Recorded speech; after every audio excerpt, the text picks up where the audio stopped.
I got a little flustered. We were like, hi, I'm Lauren Aquino. I'm a 2-time Marketing champion. I'm a Salesforce administrator. We run a consultancy. And like, as I was saying it, I was like, I hate myself. I hate myself. Why am I saying all these things? This is so embarrassing. And so I was like, delete. I didn't say that out loud, but I basically like closed my eyes and was like, anyway, what I'm trying to say is we're not just this. We actually know what we're doing.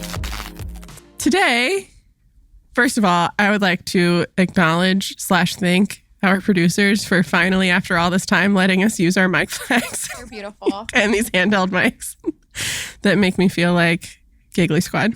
That's all we wanted. That's all we've ever wanted in life. Yeah. We've taken all of our profits from Emmy and put it into this podcast.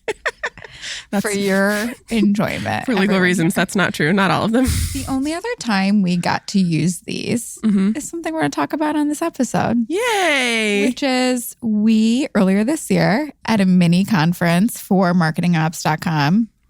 Marketing Ops Spring Fling. PLGTM. Yes. Well, we spoke at Marketing Ops Spring Fling. Okay. Before we get too far into this, we did try to do this at PLGTM. What we wanted was to do Pretty Funny Business live. And a podcast in front of an audience. A podcast in front of an audience. A podcast with a live studio audience. A live studio audience. Studio. A live studio. Conference audience. A live B2B conference audience. A live B2B studio audience. And we asked our fur daddy, Dave Rigotti, and he said, no. I don't think so. Did he say no thanks? Did he say thank you for your consideration? I think he probably said, no.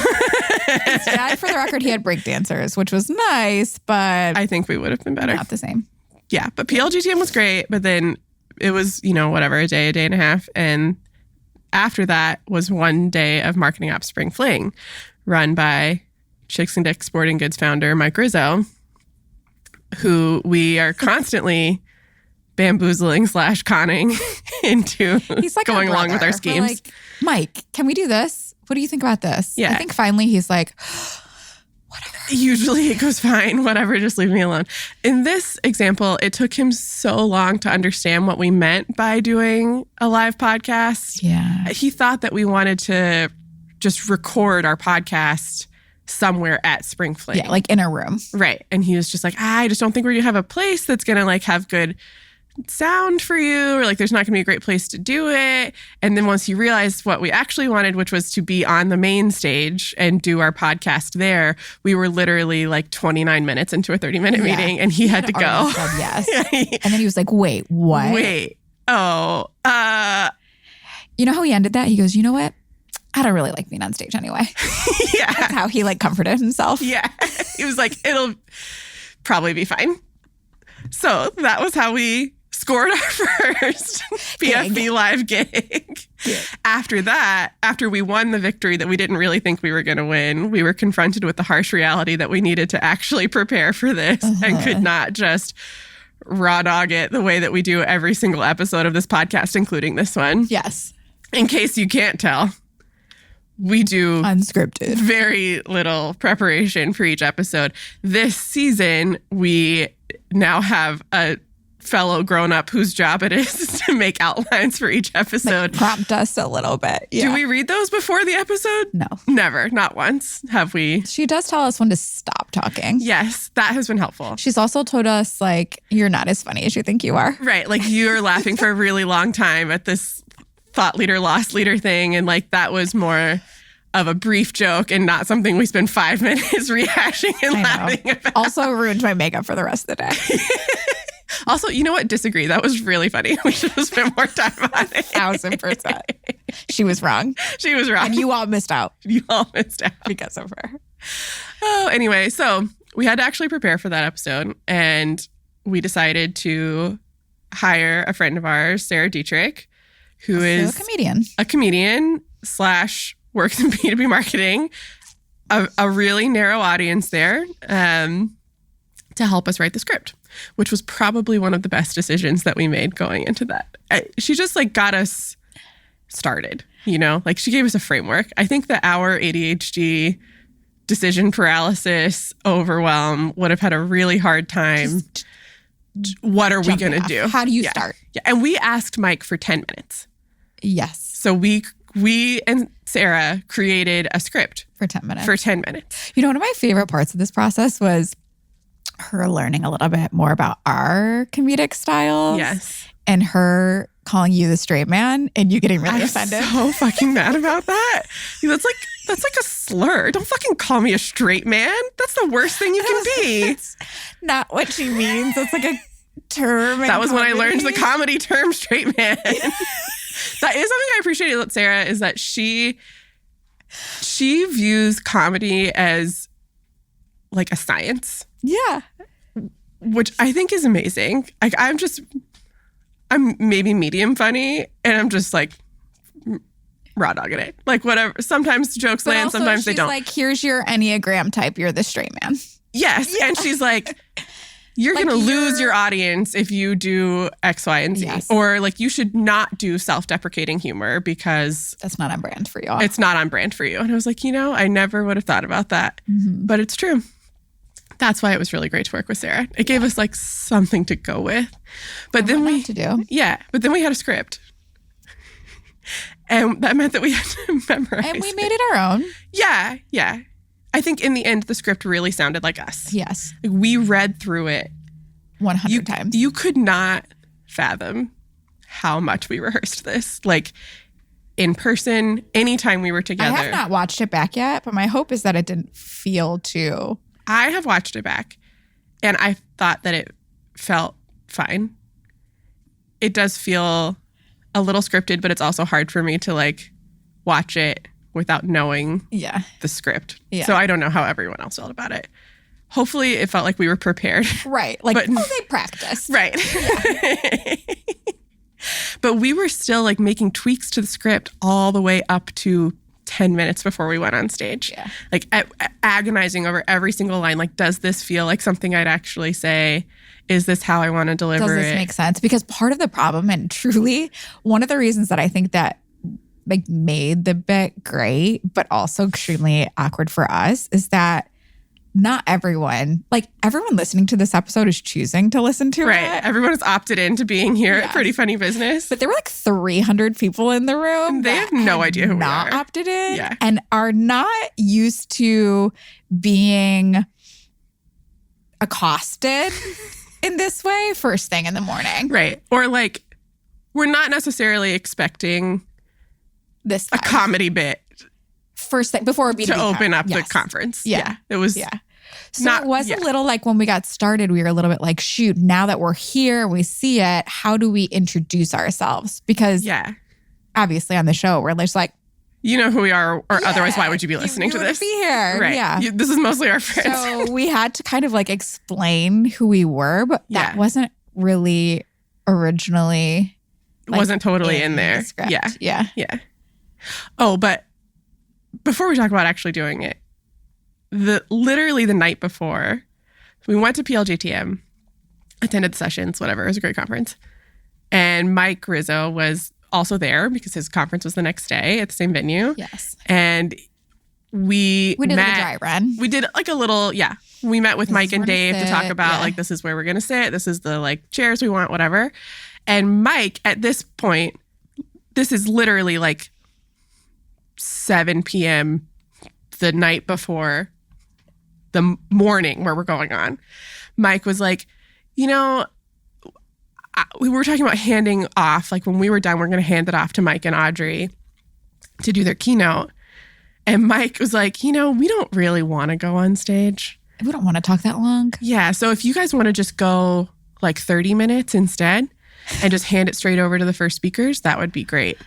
And it was like, Mike, I don't want us riffing. Do you know what happens when it feels like you think that we didn't prepare for this and like 10 minutes, 30 minutes doesn't matter. We're just kind of vamping anyway, which, you know, Mike knowing us, That was a reasonable assumption. But actually, we were taking this very seriously. He did not think, like, what's the worst that could happen? No. We had a tight 10 minutes of prepared content. And now he wants us to triple. Truthfully, thank God for him that you and I are self-aware. I know. Because we could have been like, yeah, totally. Would have been a huge mistake. Then we were reflecting on what a bad decision it was for Mike to ask us to do that in the first place. And we were joking about what we would have talked about if we had to just come up with 20 more minutes of content out of thin air. Okay. And so this is what we talked about.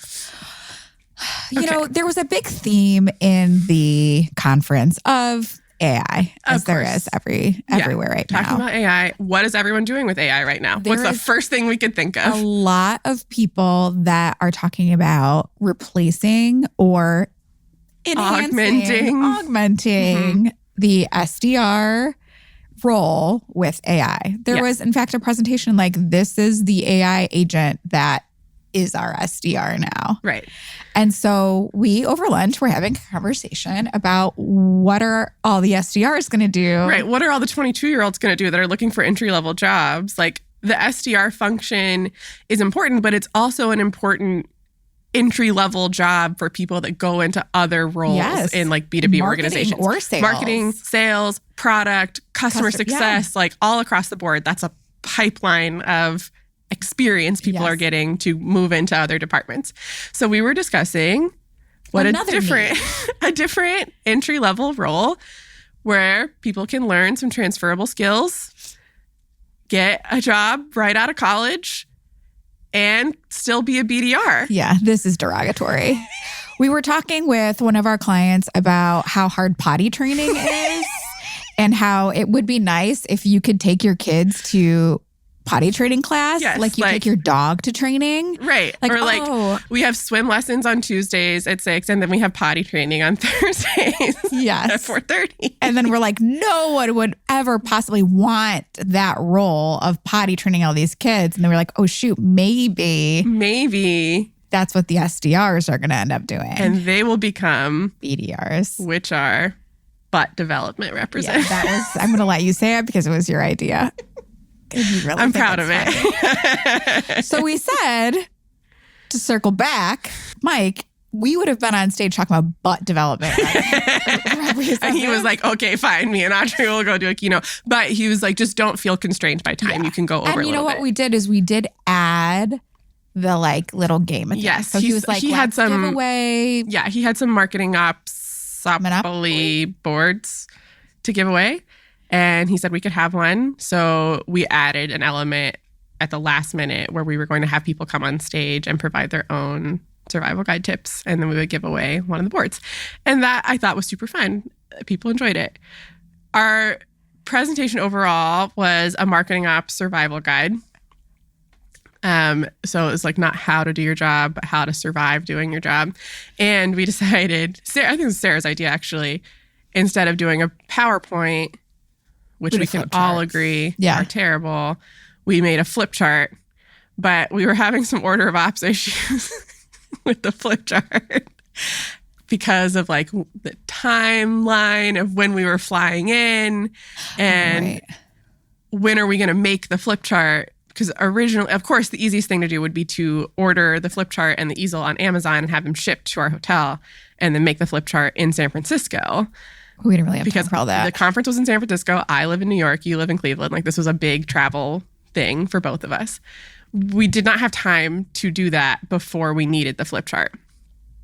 So I went to Staples and bought the flip chart and the easel.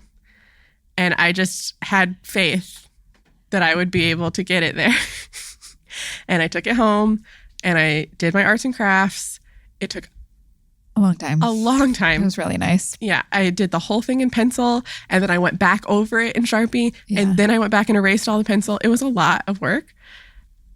But the real problem came, I mean, the flip chart was big. It was like, I don't have any spatial awareness. It was like 3 feet by 2 feet.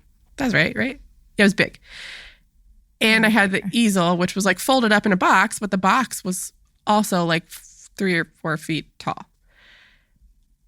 And I didn't know that there are restrictions. Yeah, it was technically oversized, even though it was like 2 pounds.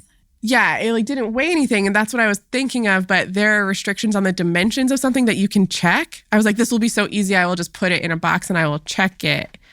But I didn't know that that was going to be a problem. So then I had to get a box. That was the real problem, was that I bought the flip chart at Staples. So I didn't have a box because it wasn't shipped to me. Yeah. So then I had to go buy a box, and I took it to UPS, and they were like, a box to ship this to San Francisco to overnight it. It was going to be like $150. And I was like, that's give me my money back. Insane. I'm not doing that. I'll just carry it on the plane. Just give me the box. And they were like, the box is $75. I was like, you lost your fucking mind. So then I went to a local shipping store and I got a box, and my husband manually broke it down, and we made a custom box. Yeah. And then I had to fucking carry that thing. This is why you get so mad sometimes. You know what? For a good reason, but also for no reason. That like, because we're silly, that people maybe think we don't work very hard. Yes. I'm sure everyone was like, flip chart, that's cute. How silly that they did a flip chart instead of just making a PowerPoint. You know what would have been easy? Making a fucking PowerPoint. You know what was the most gigantic pain in the ass ever? Making a physical flip chart and carrying it across the country. Yeah. I took this flip chart home because we were like, there was too much work. You can't just throw it away. We might need that again. I think we also have trauma because we accidentally threw out some stuff at Mopsapalooza last year. I'm not ready to talk about we that can't. publicly. Everything has to come home now. So anyway, we decided to do the flip chart, which was like a Dimitri Martin kind of inspired, like a physical comedy element of what was going on. And we made the flip chart, the Marketing Ops Survival Guide, and every tip was on its own page. So we got to flip through it, and it was very cute. Quick PSA. We actually do real work for real clients over at Emmy Collective. Unlike this podcast where our only KPI is chaos. At Emmy, we help teams fix their marketing mess. Think databases that don't make you cry, campaigns that don't implode, and MQLs that actually make sense. Basically, if marketing ops gives you heart palpitations, we've got you. Head to emmyco.com to learn more. Should we go through the tips? Maybe like 2 or 3 of our Some favorites. Of them. Okay. I think the one that got the most laughs was cry more. I think we all like talking about our trauma. Yeah. Clearly, we are trauma bonded. I recently watched back the video of this for the first time, and it's kind of funny, you know, because the video is like hooked up to our microphones, so you mostly just hear us. It really needs like a laugh track, but yeah. Oh, awkward. You can start to hear the audience laughter as it goes on. It really seems like everyone was confused for the first. No, they were confused. They were super confused about like what is happening. Should pause a second because we didn't talk about what happened that I totally just. Oh yeah. Yeah, okay. So we rehearsed so much, so much, rehearsed so many times. And then we decided, we really need to make sure we introduce ourselves and like establish who we are and why we're here. Yeah, they don't know who we are. They don't know us. Okay, yesterday they were breakdancers, but the breakdancers weren't also Salesforce admins. Right. They don't know that like we are one of them. Yes. We're not like hired comedians to make jokes about marketing ops. Like we actually know what we're talking about because we also work in marketing ops. Yes. So we did the whole thing to introduce ourselves, but I got a little flustered and I started, I didn't want us to feel too serious. This is what happened. I'm running through my mind. I don't know if I've actually done this with you yet. We were like, hi, I'm Lauren Aquino. I'm a 2-time Marketo champion. I'm a Salesforce administrator. We run a consultancy. And like, as I was saying it, I was like, I hate myself. I hate myself. Why am I saying all these things? This is so embarrassing. And so I was like, delete. I didn't say that out loud, but basically like closed my eyes. I was like, anyway, what I'm trying to say is we're not just raw dogging this. We actually know what we're doing. And I've said raw dogging at that a million times. And we obviously we curse on this podcast. Yeah. But we talked in advance that like we were not going to curse on the stage. That like maybe that felt like it was not appropriate. And also we had rehearsed this 1,000 times and not one time did the word raw dog come out. Roll Never. off the tongue. because when we rehearsed it, we did try to still like ad lib. And so like the fact that I said that was so shocking to me. As soon as I said it, I went, oh no. I looked at you and your face was kind of like, I thought it was, you told me later it was surprise. I thought you were embarrassed. You certainly looked at me like, why did you do that? I was not embarrassed at all, but I was like confused because we had this whole conversation about like, we're going to tone it down a little bit, or like, let's not say the F word. Let's keep it a little more PG. What my face looked like. Because I think it also was like, why did I do that? But I also think it sort of broke the ice for both of us. It did. And the audience. It did, because that moment, several people came up and were like, I can't believe you said raw dog. Said raw dog in front of like hundreds of like prospects, essentially. Right. Customers. Gather all your MQLs in a room. And say raw dog. That's what I did. That's how you work the leads. My ICP? Actually, no, that's not true. Maybe it was a portion of my total addressable market, right? But the ICP are the people who came up to me afterwards. Here's your territory. They were the ones who came up to me afterwards and were like, that was hilarious. So my personal favorite tip that we went over is avoid QQs. The quick question. Hate a QQ.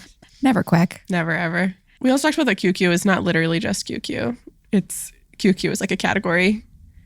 I would say someone saying hi in a Slack, but not asking for what they need, that qualifies as a QQ. Mm-hmm. Someone saying, can you just send this email real quick? That's a QQ. Anytime there's a just. Anything with a just. Yeah. Just is a swear word. Yeah. Yeah. So if someone says, hey, QQ, just know, if you're not going to just slam laptop shut immediately, just know. It's not quick. It's not quick. It's never been quick. Yeah. They think it's quick. Yeah. Actually, they're demoralizing you by saying QQ and you're intelligent. They're insulting your intelligence by saying QQ. Yes. Hey, QQ, do you have 5 minutes to chat? That's a trap. Yeah. Sign off. Can you just import this list real quick? No. Okay. So those were we had 10 in total. If you want to see all 10. You got to pay $5 or something. You got to pay $5 on Substack. The whole video of us actually doing this is on our Substack for our paid subscribers. But then we brought the guys up. So when we were going to add some vamp time in for Mike, he gave us that board game to give away. Yes. And we asked the audience if they had any tips they wanted to share. And for survival. For the survival tips. The funniest part about this is who came on stage? 3 white men. 3 white men. So we met our DEI initiatives for the day. We brought some diversity to the stage. Diversity hires. Yeah. It was disheartening, but also it was a good punchline. Felt good. It felt good. So ladies, this is for you. We did the work for the ladies this time. Get your ass on stage. No imposter syndrome. No. Rest. So the guys came up. They had some tips, and then I just picked whichever one I liked the best and gave them the game. Based on vibes. Yeah. Should we share their tips? You also, in this moment, dropped it out. Oh, yeah. After you broke the seal on the swearing. Yeah. The guy from Zapier came up. Phil. His name is Phil. He was the first one that came up. And I went to each of them, and I was like, what's your name? Where do you work? And he had some ridiculous job title. I don't even remember. It sounded made up. It was like the head of enterprise innovation Snowflake architect, AI importance, happiness officer, wellness, mindful. And it was just one of those things where the filter did not deploy, and he said that, and I said, "What the fuck is that?" And then he tried to explain it, but we'd already said raw dog. Like, what else were we going to do? It was fine. What, Phil? Thanks for being a good sport. Thanks for being a good sport, Phil. He gave me some stickers. Yeah. He's a good guy. He said we were funny. MQL. Yeah. Thanks, Phil. There's him. There was a guy from Discogs, which took me a little too long of buffering in my brain to put together that's where I look at the value of my Taylor Swift vinyls. Oh, wow. Cool. Yeah. Mm-hmm. Discogs, a whole website for vinyl collectors. and there was a third guy. Yeah, we said that all already. There were 3 men. There was Adam, who was a consultant. Adam said, let your plant questions in the meeting.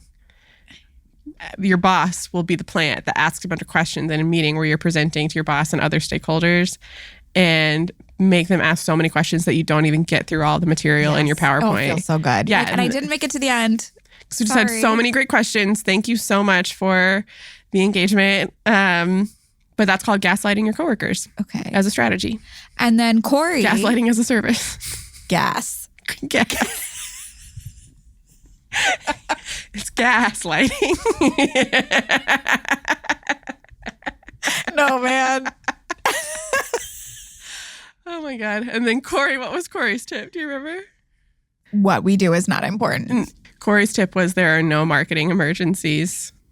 Act accordingly. Sending emails, not saving lives. Yeah. We're all just out here turning emails into chicken nuggets. It just doesn't matter. Right. I think you gave him the game. I gave him the game. Great job, Corey. Phil's tip was about AI, and unfortunately, I have an involuntary reflex to roll my eyes whenever someone talks about AI, so that's why he didn't win. But it was a good tip, which was to, if you don't talk about what you're doing in your wins, then no one else will. So use AI to keep track of what you're doing. To like record all your meetings and summarize your wins. And I'm sure you can use Zapier for that, which is why he said that, because he's the head of enterprise. Whatever. That's innovation. Like, also, we don't know what you do, Phil. And that's right. Your job title doesn't make any sense. That's why you have to do all this extra work to tell people what your job is. New title and you'll be good. New title. A little title transparency and you'll be all good. Yeah. So that was our first time doing Pretty Funny Business Live. And we learned a lot. And we did it a second time at Mopsapalooza. And maybe we'll talk about that in the future. Welcome, everyone, to another rousing edition of Lauren and Sydney Explain Things They Don't Understand. Today's topic is sports betting. Sports betting. Have you ever bet on sports? How do you know I don't understand sports betting? I was going to say, do you understand this? No. All right. Well, but we got bad stuff going on in Cleveland right now because of sports betting. Oh, I don't fully understand what's going on, but 2 of our pitchers somehow got like kicked off the team because of like throwing their own They're like insider trading sports betting, like Martha Stewart? Yes. Wow. So basically it's something along the lines of... Is that illegal? Yes, it feels illegal. But like, is it jail illegal or is it like MLB illegal? I don't know if it's both. Okay. It's definitely Does MLB have their own jail illegal. for this? Well, like there was immediately their lockers were cleaned out. Ooh. So that's jail. Well, but at will employment. Like one of our best closers, Class A, he was like he was like really bad for a while. And then it was something like, this is exactly what, for the audience, this is exactly what our producer wanted us to sound like. It was something like like they could tell, it's like AI now, you know, like they could tell at the betting on the specific day in Ohio, New Jersey, and Florida all won because of these 2 pitches that he threw. Interesting. It's like wild. And like we're like, oh, you're not making enough money, man? You know, you want to make $5? Did that feel good for you? I think sports betting is stupid, but now people can just like bet on anything. Like there was like a politics bet. I think John Miller was telling us about this. So there's like a politics betting website. I don't remember what it's called. Yeah. But now you could just bet on like whatever stupid shit is going to happen. And I just read yesterday about this guy who was betting on the Super Bowl, but he wasn't betting on the game. He was betting on whether or not there would be a streaker at the Super Bowl. And there was. And he said there would be. I don't remember how much money he bet, like not very much because the odds were incredibly low that there would be a streaker. And then he streaked and he had to pay like $1,000 fine, but he made $350,000. Is that jail? No, I think that's smart. Jail. I think that we should hire that man to do something. That was good. That was a good risk You're calculation. like, his brain is useful. Yeah, I liked that. You took a risk. I saw you paid off. bet on, like, I thought it was like, oh, somebody bet that Taylor Swift and Travis Kelce would get engaged this year. That's what I'm saying. You can just bet on anything now. I don't understand how this works. Something about DraftKings happened in New York where like maybe it used to be illegal and now it's not. Right. Also, let me tell you something else. They want to build a casino at Coney Island and I'm pretty upset about it.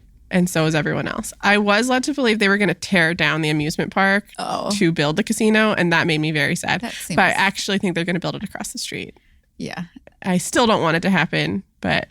Yeah, it seems like that would be a bad move to tear down all of Coney Island. That would be a real big bummer. I love Coney Island.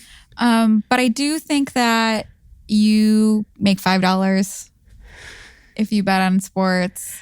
And I think it is legal, but also something with DraftKings where it's like, DraftKings, bet with us. Also, bet responsibly. Right. It's like smoking cigarettes. They're like, you should not do this because it'll kill you. But here you go. Yes. I think that sports betting is just buying dopamine. You know, recently we went to Las Vegas together. Not recently, it was earlier this year. We went to Las Vegas together for Adobe Summit, and I shared with you how much I hate Las Vegas because I don't like gambling and I hate that they can smoke indoors and I don't even really drink anymore. So like there's nothing for me in Las Vegas. And you really changed my point of view on casinos. What did I do? You said you're not there to win money. It is like adult Dave and Buster's. Yeah. You're just there to like play games and have fun. Like you're just paying to play games. Be entertained. Yeah, you're just paying to be entertained. Like if you win, fine. But like, right. Yeah. It's like you're going to win tickets at Dave and Buster's and get like what? A $5 finger trap? Like who cares? Like, I did win $50 and I forgot to turn in my ticket. Right. you won the dopamine. That's what it's there for. The shiny lights and the pressing the buttons. And maybe that's what sports betting is for people who care about sports. You already like love watching sports. And also you get to talk to your friend about what you're going to win $5 on. Yeah. And maybe you're like, oh, I am so smart. I think this is going to happen. And like most of the time you're wrong, but sometimes you're right. And the ROI and the dopamine is high. Yeah. And that's sports betting. And that's why I play the Britney Spears slot machine. Good luck out there, little podcast.